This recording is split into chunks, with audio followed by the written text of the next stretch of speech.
point in the game, a poll will show up. You only have until the timer runs out to comment your prediction with the hashtag SmartPowersMPLS12. One lucky commenter who guesses correctly will win a redeemable in-game code. Remember, keep an eye out for the poll. Ayan na nga, game number 1 of this best of 3 series. Irad versus Kyle TC. Here we go. Isang idol si Carl at isang nilabanan si Carl. Ay, grabe. Mainit agad yun. Pero gusto ko lang explain na bumalik tayo saglit doon sa ban. Kaya pala nag-ban ng Grok yung side ng RSG kasi panggulat yung ano nila. Yung Guinevere nila. Yeah. So mahirap nga naman kapag may pang-zone at panghanap sa kanya. I think it's really about the team fight combo para dito sa side ng RSG. Yung one time, bigyan mo to, then out. Especially Guinevere kay. Dati kasi nung mga around season 3, napakadali lang. Itanong mo yan sa idol ng mga ang tunay na gangster na si Tets. Na nanonood ngayon, alam niya yan. Alam niya yan na yung Guinevere, ano mo lang magdadodge mo lang yung spatial migration, yung jump, and then kaya mo na siya outplay. So, yun yung gusto ngayon ng RSG, make that burst. Kita rin naman natin sa ating Wolf Index kanina, it's all about the burst para side ng RSG. And kung titignan natin ang ating emblem builds of hatid ng FWD Life Insurance, ano bang napapansin natin dito, Chantel, na kakaiba for this game? Para sa side ng ng RSG, since ganito yung emblem set na pinili for Irad, most likely ang gusto na dito is more on AOE, so heavy on team fight talaga. And same pa din yung ginawa ng AP Bren na last time for Cartesi, yung kanyang damage with the assassin emblem. Yeah. So pabibilisin lang nila with the rotation.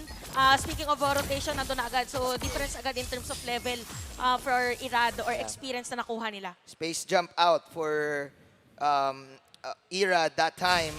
I'm guessing na ang hirap din kasing kumil sa lineup ng AP Bren. Yung Martis ang hirap patayin yan.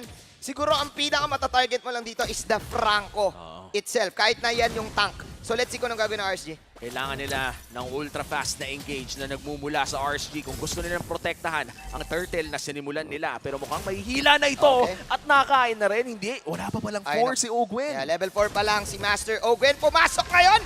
Si Light with the onward, pero ang ganda penalty zone coming up from Nats. At eto na nga yung Mystic Gush, pero umikot-ikot si Flap TZ at tinuro niya kung nasa ng base ng RSG dahil pinabalik niya. But Irad will slay that turtle. Hindi ko na tuloy malaman sinong nagwagi sa exchange na yun. What a perfect timing para dito sa side ng AP Bren. Sumakto din ang pagkakadating doon ni Flap TZ with the last insanity. Tsaka nung moment na nagla-last insanity siya, RSG didn't really expect na dadating yung X-Berg no moment na yun. Akala nila sasama dun si Flap TZ para mag-zone out at ma-secure yung turtle objective. Pero alam natin na yung mga teams ngayon ay talagang ready na gamitin yung flicker. At nakita natin yung full potential. Huy! Munti ka na. Onting practice lang. Kung onting tayo ay practice. nabigla, ang audience din ay nabigla, yun ang goal. Yun ang tinatawag na flicker fake. Ito din. Sidestep lang. Sidestep lang. Pi-flicker ka muna, tapos pi-fake mo yung hook mo. Okay lang para may pang psycho ng uy, nag-cooldown. Ibig sabihin kasi pwede iba't ibang angle. Kapag mga ganyan kasi mga hook, may wind and angle pa yan eh. Magkano, hinangin. Hinangin saglit. Ay, ayun, hindi hinangin. Okay, sabi na nga ba may flicker fake, pero mas maganda yung fake ni Aqua. Sabay siya din nag-flicker with the Mystic Gush. Isang napakagandang combo mula sa Raiders. Ang sakit talaga ng Gordman. Wala pang 4 na minuto nang tutunaw na. Oo nga eh. Tsaka gamit na gamit dito yung skill set ng Guinevere na may crowd control din. Tapos for 8 seconds kasi, magdidili siya ng damage 11 times nearby doon sa kanyang Violet Requiem. So parang yung combo nila dito, pasukin mo Irad, tapos bahala na. May multiplier. Si Aqua, yan. Bahala na. No? Basta matumama ang skills ni Aqua. And nung nakita natin nung first engage ng RSG, no, hindi kasi tumama ang kanilang full combo. But this time around, kapag nabigyan talaga nila ng sabay-sabay, kitang-kita na kayang mang-burst down ng RSG. Tignan natin ang ating mga items. And mukhang magkakaroon lang ng pang-clear na ulti dito si Flap. Tsaka para i-save din yung sarili niya, basically same ang probable na makikita natin na item set for both Bruno and Super Marco. Difference na lang is gonna be the spells. So definitely for RSG, pag ipagpatuloy nila yung mga ganong setup plays, magiging maganda kay Eman. Para naman dito kay Super Marco, kailangan lagi mauna si Flap TZ and the rest of the players. Turtle sisimulan ngayon ng RSG Light. Okay! Sidestep din lang. Sidestep din, flicker fake lang. Kaya din daw niya eh. Sabi ni Light, kung kaya mo, kaya ko rin. Gulatin mo ang mundo, nagkagulatan na nga. Violet Requiem na dito na, sabay yung Aino kay nandun. Pero 10 bits, sabay eto ang ultimate ni Flap. Umikot, tinuro kung nasan. Nasaan ang ulti? Wala. 2-2. Walang namatay sa laban na yon, pero Turtle ay mapupunta this time around sa AP Bren. 1-1 na ang ating Turtle scorer. At si Nuts, medyo delikado ata siya dito. Oo nga napapaligiran siya. Ito na ang kagat ni Master Ogwen. Yum. Medyo may onting damage na Super Marco pero Kyle TZ. Ang tatapos doon. Maganda pagkuha doon para sa AP Bren kasi sayang yung naging initiation nila doon sa may top lane earlier prior this one. So why not kumuha na lang. Ang good thing para sa kanila is that meron pang Bloody Hunt si Ogwen nung moment ngayon. Ngayon naman for RSG, parang same concept pala yung kanilang hero composition. Ang difference lang is yung pang setup talaga nila is yung ultimate technically is single target. Oo nga Pero dito kasi pwede pa magpatong-patong galing sa iba. Ang daming CC nung Ang daming kabila. CC, yun yung difference lang nila. Pero heavily relying on... Grabe! Pero ang nag-set up ay si Kyle TZ at si Mew doon sa bandang top lane. Irad is down. May Mystic Gush mula kay Aqua. Pero dalawa makuha ni Aqua dito Look kay top aside. lane mula kay Light. Surviving that one. Naging 2 for 1 pa yun. Oo, ang galing din ni Aqua doon sa bandang likod. Pinakita niya lang na matindi pa rin ang kanyang galaw. Oo, kasi kung mapapansin natin, for Gord, very crucial kung paano niya ilalatag yung Mystic Gush niya. Oo. So with that, kasi hindi nakapag-set up yung mga teammates niya or walang specific target na pwedeng puntahan, ginamit na rin niya yung flicker niya. Kaya for that one, kailangan talaga may naka-front sa Oo. kanya. At saka malupit kay Aqua. Bira ka makakita ng mga Gord na ginagamitan ng flicker yung Mystic Gush. Usually kapag nag-Mystic Gush ka, relax ka na lang dun Parang, laser lang ako. Pero yung sa kanya, 2 beses na natin nakita, kino-combo niya. Para bang nakukulangan siya Para sa mas pagpindot. sure. Para mas sure. Kasi para mas sure Pag pinikera mo pa, humahaba din yung range. Umahaba yung range. Uma-8 gahaba yung range. Saka mas madidiin mo. Oo, yun. Mas madidiin mo pa. Tsaka yung far sa ult din kasi di ba ginaganon din. Tama, diba? tama. Oo nga Pang pala. ano lang, pampapogi, tsaka pampadagdag ng range. Pero kalahati na buhay dito ng Turtle. Sa laro ito, pangatlong Turtle na to, ng larong ito. Okay, mapupunta to ng libre sa AP Bren. Nandito sa bandang gitna si Light with the onward. Pero ayun na naman yung pagpasok ni Nairad. Si Pew ay gagawa ng penalty zone pero walang tatamaan. Ninakaw niya mula kay Nats. Pero ito na ang combo na meron sa side ng RSGPH. 2 heroes are down para sa side ng AP Bren. At doon nadali ang Grabe. kupunan ng Beast. Hahabol pa si na Light dito. Left easy. Oy! Oh, wow! Knock-up City is real. Boom! Ito ang tinatawag mong air combo routine. Uy, Pasok si Eman, sumipa, fireballs, hindi siya mamatay. Kamuntikan na pero grabe yung aggression na nakita natin sa RSG Hook. Okay. Almost lands pero almost is never enough. AP Bren, talagang nasasaktan na sila sa Oo. damage ng RSG. Oo, sobrang ganda dito ng Guinevere pick for RSG kasi mas nagkakaroon na space dito yung teammates ni Irad na mag-free hit kasi pag i-burst ng AP Bren, yung Guinevere, pag nagamit niya yung ultimate niya, yung sustain, di ba nandun, hindi din siya masyadong mata-target. Wow. Ah. So once na ginagamit niya yung Violet Requiem, free hit na dito si Aqua and even Eman. And knowing na merong pwede pumasok from the side of AP Bren, naka-ready naman si Nats for the penalty zone na makikita natin dito sa instant replay. Di ba? For few din, ito na yung nag-penalty zone siya actually, pero malayo na yung mga players. Oo. Prior this skill from Irad, siya na yung binurst na itry ng AP Bren, pero dahil may sustain nga, innate ang isang Guinevere naging mahirap para sa kanila. And that replay was brought to you by Infinix at mukhang mag-aabang lang tayo ng isang laban na naman around the orange buff. May kalamangan ng RSG, 1,000 at mukhang may bababalibag na naman siya na isa. Welcome to Balibag City, sabay airborne! Air combo finish coming out from RSG. Pero counter go ng hook mula dito kay Ogwen, sabay kagat, sabay normal na lang kay na Kyle. Pero look at Aqua with the Mystic Gush. This is the Cartoon Heroes. But that shutdown para kay Flap TC dito. Tuloy-tuloy pa rin ang laban. At yun yung Oh mga my. bola na mala Shaolin Shock Soccer.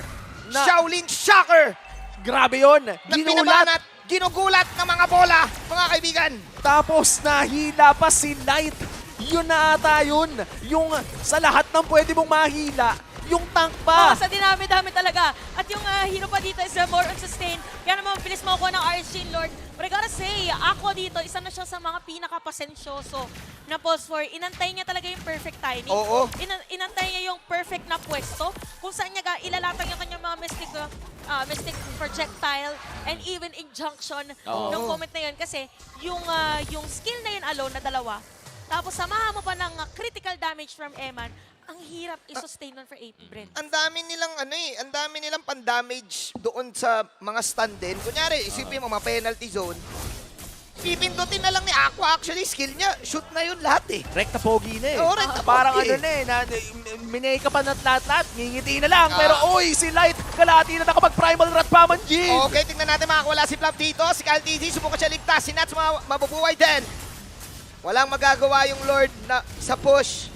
Hindi magagamit masyado ng RSG. Nice attempt though. Sila yung magbabak. Si Light kasi yung nababurst. Oo nga eh. Si Light na reverse, kung babalikan natin yung Infinix Keys to Victory natin kanina, kailangan mahanap talaga is Eman. So, mahirap kasi meron ng additional damage or super damage from Aqua. Ngayon naman for AP Bren, ang kinagandahan kasi, since they have the Franco, alam natin mga biglaang hooks from Ogre na sunod-sunod, yun yung pwede nilang antayin na mangyari, tsaka sila humabol doon sa side ng RSG.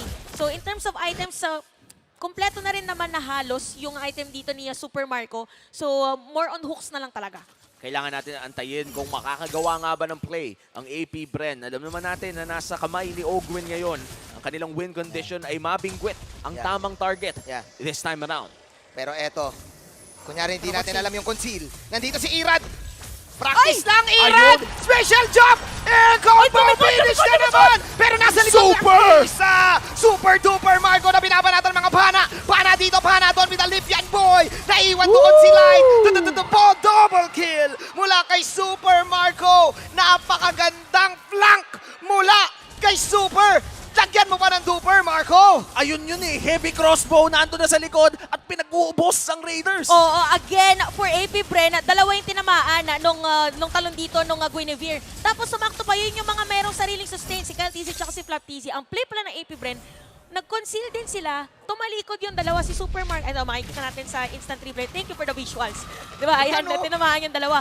Umikot, both Ogwen and Super Marco. After no, nag-IMU si Few, naging edit siya, so merong DPS na dumagdag para sa side ng AP Bren. Kaya naman naging baliktad ngayon ang sitwasyon ng ating laro. Sila naman ang lamang in terms of gold.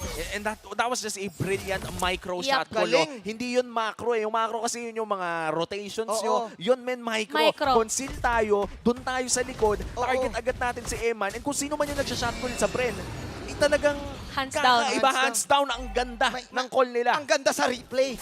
Ang ganda tignan sa replay. Akala ko talaga, air combo finish na yun. Akala ko din eh. Ako din. Akala ko domino effect. Sinabi ni Super Marco, hindi air crossbow finish. Mas ganun.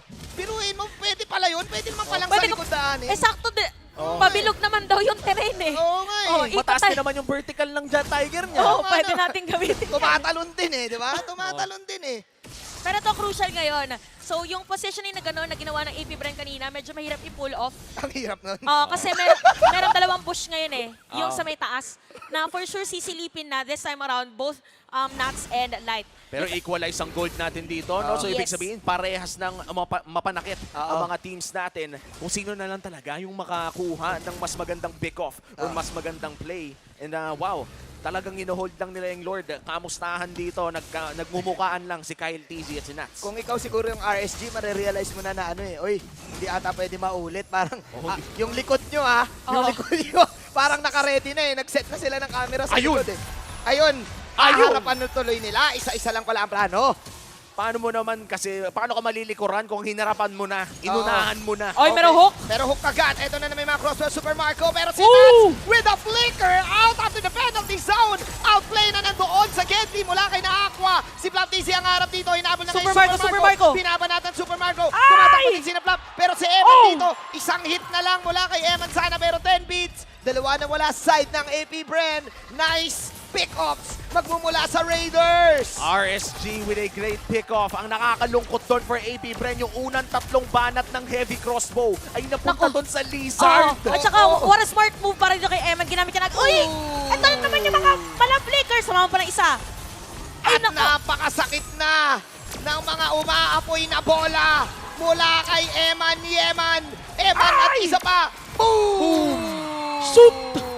Oh, may isa pa. Si Few naman ata ang hahanapin nila. Ogwen, nakatayo lamang. Mahuli ang isa pero nasayang ang flicker niya. RSG na naman muli ang may hawak ng lead. At ang Lord ngayon ay nagmamarcha ng mid lane. Irad goes in, looks for view. At tatama yung hook! Okay, tatama yung Hokay Light dito. Mawala pero yung Immortality Immortality. Light. But Uy, then, tower lock! with the burning fireballs, the burning fireballs jutsu, pinapala mo ng mga bola ang muka ng AB Bren as RSG will take away this victory.